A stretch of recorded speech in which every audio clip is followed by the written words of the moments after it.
future itu perusahaan itu gimana, pertumbuhannya gimana, penjualannya gimana, labanya gimana gitu. Terus yang kedua lebih ke value perusahaan itu sendiri. Jadi contoh dia punya aset satu gedung harganya berapa, saham yang dikeluarkan berapa dibagi dan harga itu lebih murah daripada di market, seperti itu. Simpelnya seperti itu ya. Nanti untuk kenalan lebih dalamnya nanti kita bakal lihat ke depan contoh kasusnya. Nah kalau saya pribadi saya selalu suka ambil yang growth sama Sigambat. Jadi kita tetap juga membeli perusahaan yang murah secara aset, tapi ada potensi untuk grow. Jadi udah ada blueprintnya grow. Kenapa? Karena gini, kita kalau umpamanya kita belum punya holding, belum punya ini pendapat saya pribadi ya. Kalau kita belum punya satu perusahaan holding investasi, kita masih berharap jual saham kita itu di market juga. Benar ya, kita nggak bakal mungkin keep it terus cuma berharap dividen terus, itu kurang bisa seperti itu. Cuma itu kurang efektif untuk perputaran modal kalau kita masih kecil gitu. Jadi kita kalau modal masih belum ada holding, masih kecil, kita masih bisa ada kesempatan untuk jual beli di market gitu. Kenapa saya pakai growth dan Sigambat untuk kasus ini? Jadi Sigambatnya ini untuk bertahan. Dimana kalau umpamanya, karena pengalaman saya ke belakang, kalau harga saham itu yang naik, yang sehat, itu dia earning mesti naik. Ya, earning mesti naik, di situ ekspektasi market lebih up, harganya bisa naik. Nah, untuk menunggu itu, kita perlu untuk melihat sisi Sigambatnya, kita mesti melihat sisi value-nya. Jangan sampai besok contoh kayak ada perusahaan bikin aksi korporasi jual tanah harga market, contoh kayak gini. Kita ambil satu perusahaan BV 4 lah ya, dia jual tanah BV 1 kan kita udah rugi di 3 BV kan, kita bukan pengontrol di sana. Jadi harus kita ambil margin of safety itu untuk menunggu EPS-nya naik, kita jual. Jadi untuk defensifnya seperti itu ya. Nangkep ya. Nah jangan lupa untuk masukin margin of safety. Jadi begitu dia BV 1 kita beli, jangan seperti itu juga gitu. Kita mesti ambil di bawah BV 0,5 kalau saya pribadi. Jadi ada safe. Jadi sampai margin of safety, sebenarnya margin of safety ini kita dalam hidup sehari-hari sebenarnya udah sering mengalami ini gitu. Ya contoh kayak kalau kita nyetir lah. Ini saya ambil contoh satu nih yang ada di buku, saya lupa buku siapa. Jadi margin of safety ini sebenarnya perhitungan buat jaga-jaga. Contoh, kalau kita nyebrang jembatan, kita lihat di jembatan itu ditulis maksimal bobot 3 ton. Seandainya kalau truk kita bawa di truk nih, berat 3 ton juga. Kira-kira pada berani nggak dong? Nggak ya. Posisi kalau kita lewat ada kasus human error atau force major aja. Perhitungannya mungkin 3 ton itu salah, atau mungkin kita yang salah hitung beban truk kita, amblas kita. Jadi seperti itu. Margin of safety gunanya itu untuk memilih saham. Gitu. Jadi margin of safety ini gunanya untuk menghindari kesalahan perhitungan, menghindari kesalahan manajemen. Ya manajemen perusahaan mereka kan juga manusia ya. Bisa aja mereka salah ambil keputusan untuk apa? Itu buat kita, save kita untuk jaga-jaga kita buat menghindari kesalahan itu. Perubahan ekonomi dan sektor usaha, serta perubahan arah kebijakan pemerintah. Ya. Kita lanjut. Nah, di market sendiri kita mesti bedakan antara harga saham sendiri dengan nilai intrinsik saham itu sendiri. Simpelnya di sana.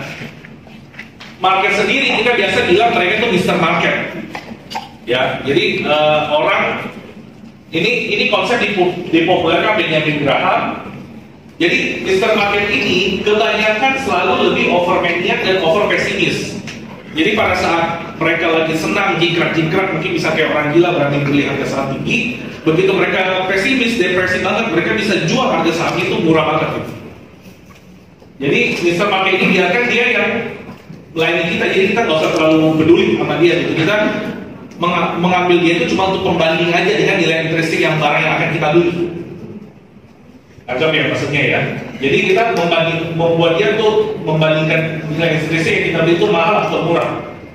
Jadi selalu bedakan antara nilai intrinsik dengan Mr. Market. Jadi Mr. Market itu karena pasar dibuka ya mungkin 5 hari ya seminggu, mereka dipaksa terus untuk keluarin berapa harga over lu, berapa harga bid lu, itu yang terus dipaksa keluar, benar kan? Sedangkan untuk fundamental kinerja suatu perusahaan itu kan nggak bakal bisa kayak apa ya, dia bergerak fluktuatif kayak gitu, itu kinerja perusahaan kan stabil, jualan berapa, besok omset berapa, itu lebih stabil. Sedangkan harga di market itu selalu dipaksa bergerak, itu makanya selalu bisa terjadi apa perbedaan, ada diferensial lah, ada perbedaan antara fundamentalnya sendiri sama harga di market. Tapi at the end kinerja fundamental pasti bakal harga market itu pasti bakal ngikutin kinerja fundamental at the end.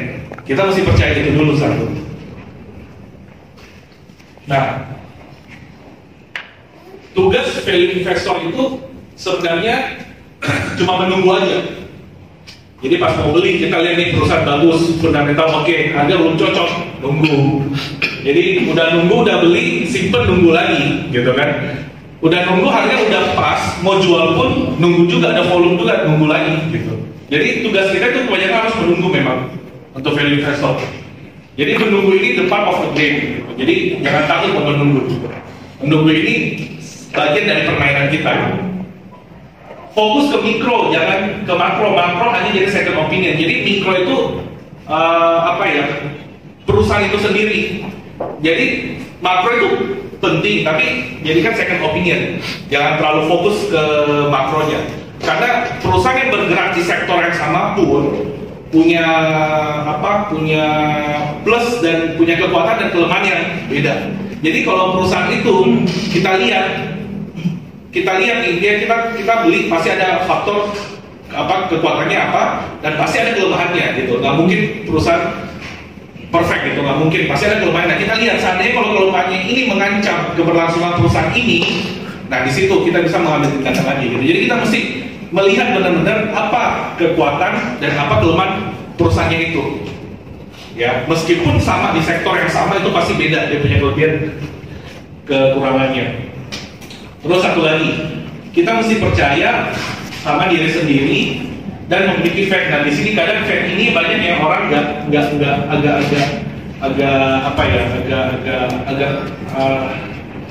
orang yang kebanyakan agak susah untuk punya fact ini. Jadi begitu kita lihat satu perusahaan murah, begitu kita udah hitung perusahaan murah, growth-nya mungkin ke depan udah ada, kita udah hitung ada, kebanyakan orang nggak punya fact ini. Tahan baru setahun 2 tahun, harganya kita begitu atau bukan turun lagi, goyah deh imannya gitu. Jadi harus ada fact gitu. Selama alasan membeli kita masih benar, yang fakta yang di lapangan, dan selama kelemahannya ini belum mengancam keberlangsungan usahanya, pertahanin aja. Simpelnya di situ. Ya, tapi kalau memang dia mengancam ya jangan dipertahankan memang. Jadi penting gunanya untuk melihat kekurangan sebuah perusahaan itu apa, gitu. Ya, jadi fact ini mesti ada. Fact itu mesti ada.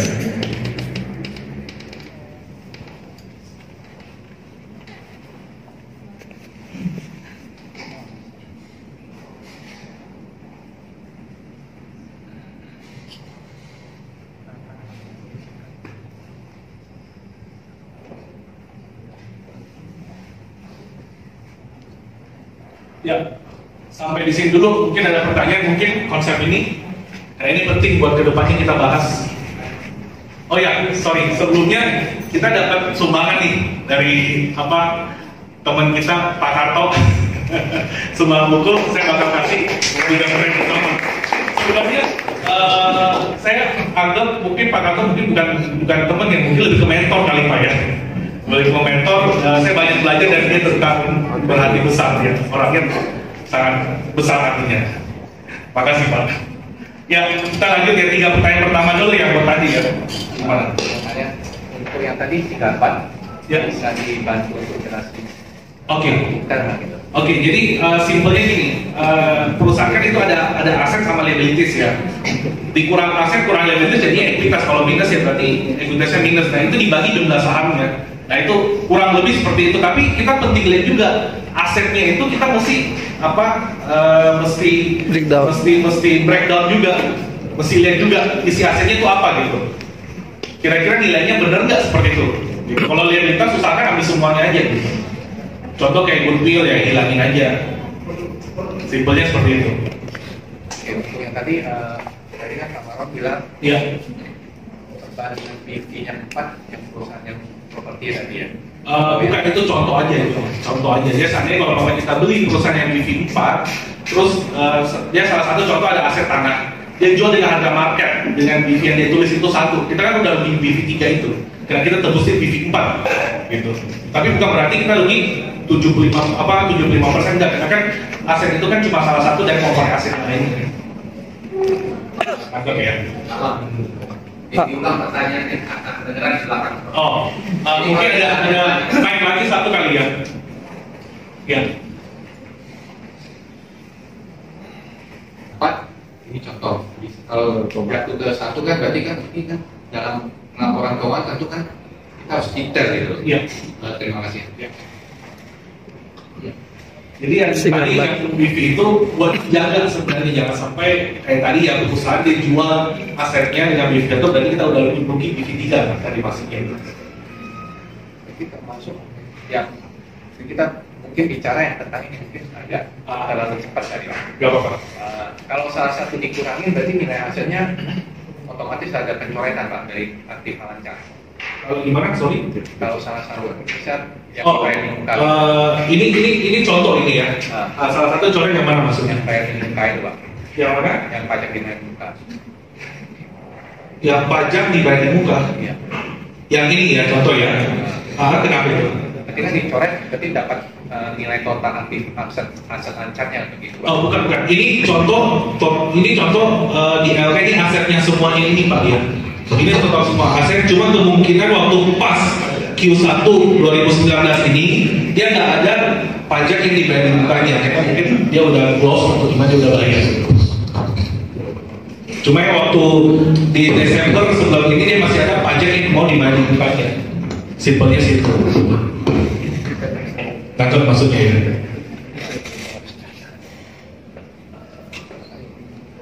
Berarti yang Sigarban itu lebih concern ke jadi ini, kalau Sigarban itu dia aset ini nanti dikurangi liabilitas, dapat kan ekuitas, dibagi jumlah saham yang beredar, nah dapat kan satu share itu berapa gitu kan, ya kan? Nah itu nanti dibandingkan dengan harga saham yang ada di market. Seperti itu, teknisnya. Tangkap ya. Oke, ada yang lagi yang bertanya? Pak, kalau Pak Marlo sendiri untuk menilai aset itu kayak goodwill, aset tidak nyata dibuang atau gimana Pak?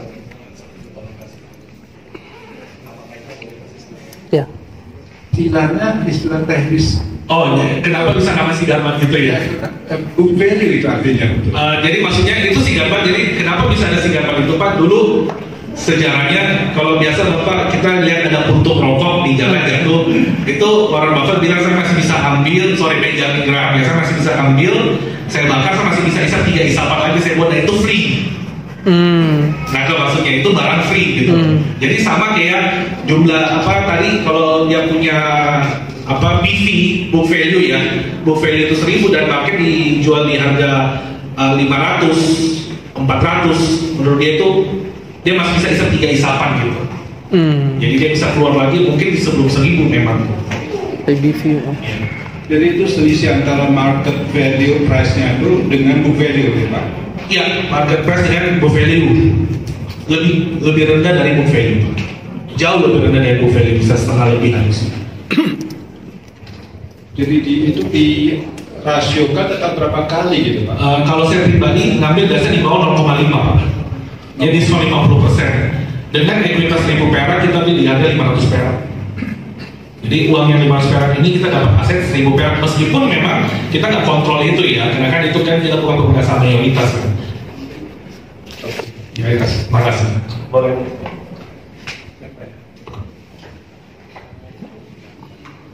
Saya sudah ikut berkali-kali, tapi ini sih banyak pertanyaan. Ya. Pertama Pak, tentang per industri, bagaimana cara mencarinya, kemudian MOS apakah secara kasar ya boleh sama dengan book value?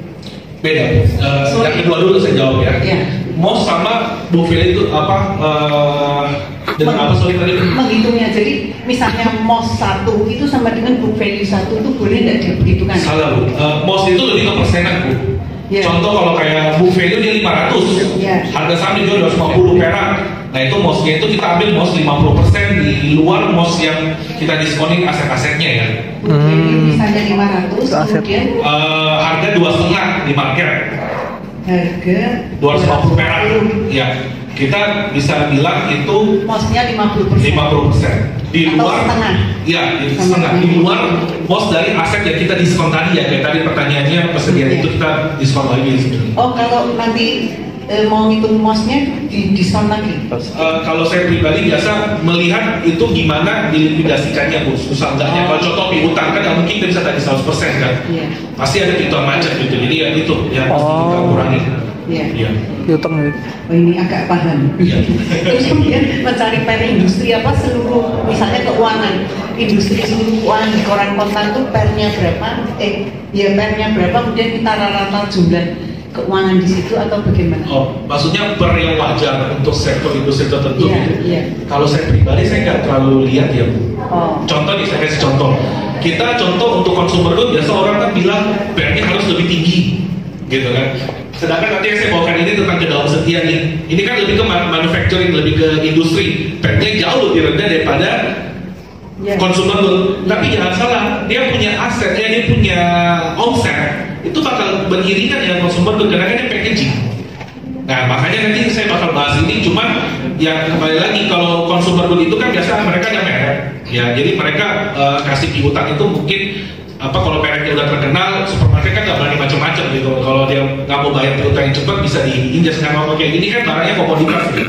Dia bisa diinjak gitu kan. Nah, cuman ya itu kelemahannya industri kayak gitu. Cuman untuk khusus kalau kayak ini kita bisa lihat dan kalau piutangnya itu tetap dia bisa pertahankan di bawah 1 kuartal. Nah itu kelebihan dia ya. Nanti saya bakal bahas lebih ke depan. Makasih. Ya, makasih. Ada lagi yang lain? Banyak? Pak, misalnya yang PBV tinggi, misalnya blue chips itu ada yang bisa masuk kategori segar Pak. Misalnya PBV-nya udah 2, 3. Saya rasa kalau mamanya dia punya komponen aset, kalau masih 1, lebih mungkin masih bisa masuk Pak. Jangan kan untuk 1, lebih masuk ke bawah apa sih gambar perusahaan yang PBV-nya 0,5 pun itu mungkin bisa mahal juga. Contoh kalau dia punya goodwill yang banyak gitu loh. Jadi kalau kita coret kan hilang ekuitasnya. Simpelnya gitu. Jelas ya? Oke, ada yang lain yang bertanya? Ada lagi? Ya. Ya. Saya mau nanya ini Pak. Kalau lihat dari penjelasan Bapak nih, Bapak kan modelnya kalau Peter Lynch itu aset play ya Pak ya. Cuma saya agak mau tanya pendapat Bapak pribadi. Kalau mengenai seperti saham blue chip Pak, kita tahu seperti JBP itu kan produk produsen Indomie yang terbesar, seperti Philip Morris ya, MSP, terus juga Mayora. Nah kebetulan nih dalam beberapa harinya turun banyak ya. Nah kalau tips Bapak nih, ini yang Bapak pilih kan selalu istilahnya yang memang kelihatannya aman. Tetapi kalau kita mau cari yang model seperti BCA, BRI, itu kalau menurut Bapak nih tipsnya, kalau kita nggak mungkin bisa dapat sampai 0,5 kali.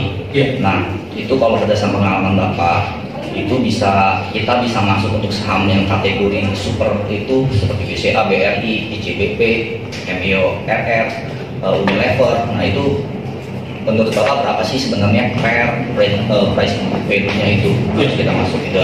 Ya, saya cerita sedikit ya Pak ya. Jadi kalau kita lihat Warren Buffett, ini menurut saya pribadi ya, dia waktu awal karir kemitraan dia sama sebelum Berkshire itu dia ada perbedaan pola kerja dan perbedaan untuk memilih perusahaan.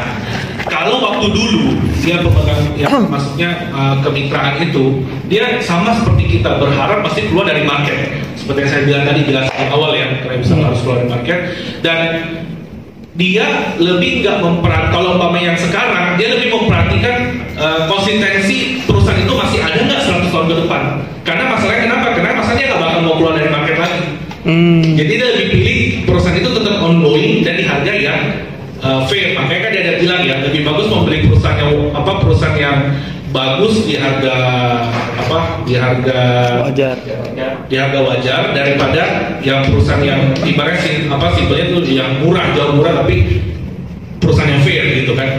Nah jadi kayak gitu, jadi dia ada pola pandang. Nah kalau menurut saya pribadi kalau mau kita tarik lagi ya dari Warren Buffett sendiri ke CAGR dia waktu zaman dulu itu jauh lebih besar daripada sekarang, setuju ya? Karena memang distraktor dana kelolaan dan sistem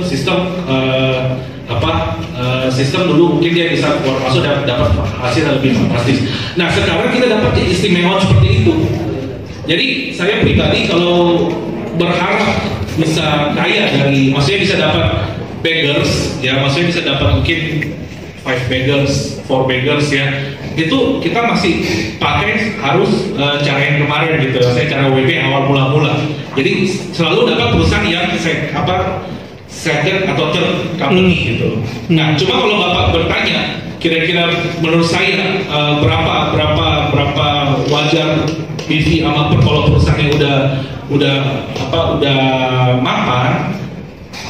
Saya pribadi belum ada pengalaman untuk beli itu Pak, yang berharap dia masih bisa long term. Cuma kalau kedepannya saya punya holding company dan saya bisa seperti kayak WB, mungkin saya lebih concern terhadap gimana kelanjutan ini usaha ini bakal berjalan dan dia bisa mencetak untung 10 tahun ke depan gimana gitu. Karena dia lebih fokuskan terhadap ini perusahaan mesti tetap eksis itu aja, karena dia akan susah banget untuk exit gitu loh.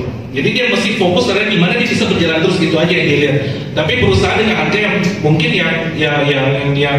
yang wajar seperti yang dibilang, karena memang agak susah dapat perusahaan yang bisa eksis panjang kayak BCA seperti yang Bapak bilang dengan harga murah itu kesempatan itu mustahil mungkin kalau bisa bilang.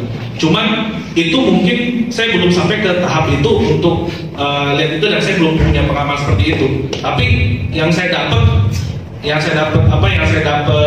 dapat contoh baru dari WB dan berubahnya pola pandangnya seperti itu. Simpelnya seperti itu Pak. Tapi pasti dia punya valuasi itu jauh lebih mahal seperti yang kayak yang saya bilang tadi. Pasti di atasnya gitu ya. Syukur-syukur bisa dapat 0,9, 0,8 itu udah syukur gitu. Cuma saya belum pernah masuk ke tahap sana karena memang saya belum punya pengalaman untuk itu. Saya belum punya pengalaman gimana saya simpen saham itu berapa banyak. Saya belum punya. Cuma intinya pasti lebih mahal kayak itu. Ya boleh. Boleh tanya lagi? Boleh. Pak Marlon, tadi kan dibilang goodwill dibuang. Ya. Saya pernah baca kalau misalnya goodwill itu kan ada sebuah bentuk akuisisi Pak. Iya. Kalau akuisisi itu apakah itu termasuk dalam aset dari perusahaannya? Ya, kalau dia akuisisi, jadi Bapak kalau dia akuisisi mayoritas ya, Bapak dia akuisisi perusahaan dan dia bayar lebih perusahaan itu makanya dicatat di goodwill dia. Tangkap ya maksudnya Pak ya. Jadi goodwill itu muncul karena itu Pak, gitu. Tapi tetap diperhitungkan ya Pak? Saya tetap buang. Walaupun dia akuisisi perusahaan, meskipun dia akuisisi perusahaan tetap buang Pak. Saya tetap buang. Bukankah itu nanti pengaruh ke ekuitas? Ekuitas makin kecil. Iya, ekuitas makin kecil, BV saya dapat 0,5 baru saya beli. Nah, jadi saya nggak terlalu peduli.